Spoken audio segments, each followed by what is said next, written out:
Hello friends, today we are going to learn about a very important endodontic topic, that is direct pulp capping. In my previous video we already learned about indirect pulp capping. I hope that video was helpful.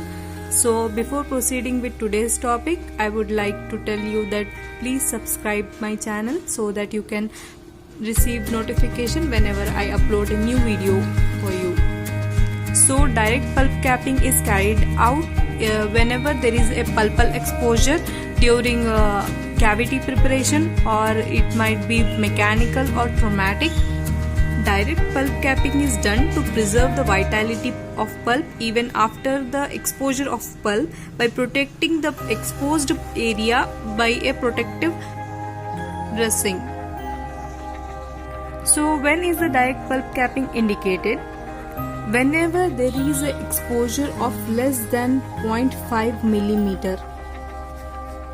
0.5 millimeter exposure, then the prognosis will be very good. And whenever the bleeding or hemorrhage from the exposed pulp side can be controlled within 10 minutes of time. If the hemorrhage is uncontrollable, you cannot go for direct pulp capping, then you have to go for either pulpectomy or pulpotomy. And when the exposure is traumatic or mechanical, in the mechanical exposure while doing the dental caries cavity preparation, you have to do the direct pulp capping immediately whenever it is a pulp exposure. So direct pulp capping is completed most commonly in calcium hydroxide technique in only one sitting, not like the indirect pulp capping. We have to recall the patient after 3 to 8 weeks. I hope you remember my previous video. So direct pulp capping, first we have to know the definition of anything we present in examination. So direct pulp capping is defined as a procedure in which exposed pulpal area should be covered with calcium hydroxide. Directly a preservative dressing is placed on the exposed area so that to preserve the vitality of pulp. And make sure that for direct pulp capping, you have to do direct pulp capping only when the pulp is healthy and vital pulp. You cannot do the direct pulp capping in the carious pulp or when the pulp is inflammatory or inflamed due to the caries, dental caries, or bacteria invading from the dental caries into the pulp. When it is a carious pulp, you have to go for pulpotomy or pulpectomy.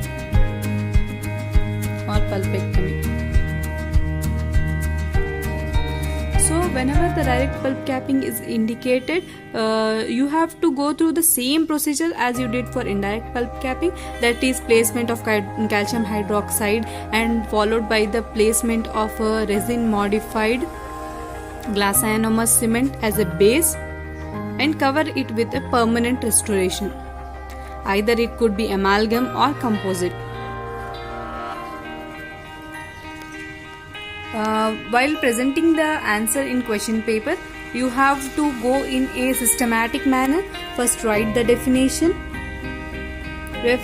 from whichever textbook you follow, and then indications and management.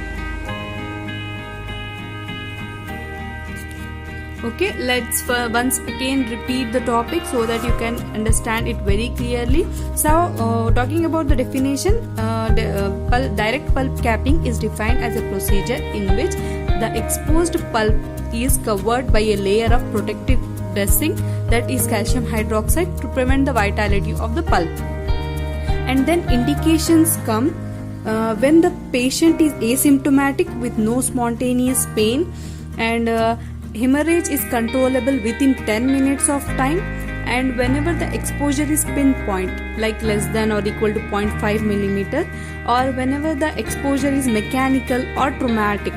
Okay, and one contraindication is there, direct pulp capping cannot be done in primary dentition, because whenever you place calcium hydroxide on exposed pulp in primary dentition, then there is not a regeneration of dentin, but it leads to the internal resorption of root in primary dentition because of the necrosis taking place beneath calcium hydroxide. So here the direct pulp capping is contraindicated in primary dentition. Okay, then in the management, first you have to go systematically whenever there is a pulp exposure. Then proceed with the local anesthesia LA administration, and rubber dam isolation is must, followed by achieving hemostasis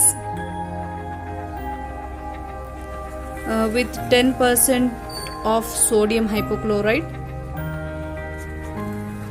and then followed by the placement of calcium hydroxide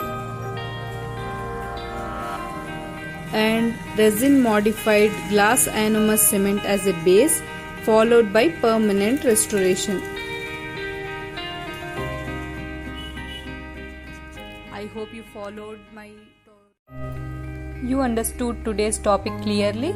We'll wind up here. Stay home, be safe, keep learning. We'll meet in our next video soon.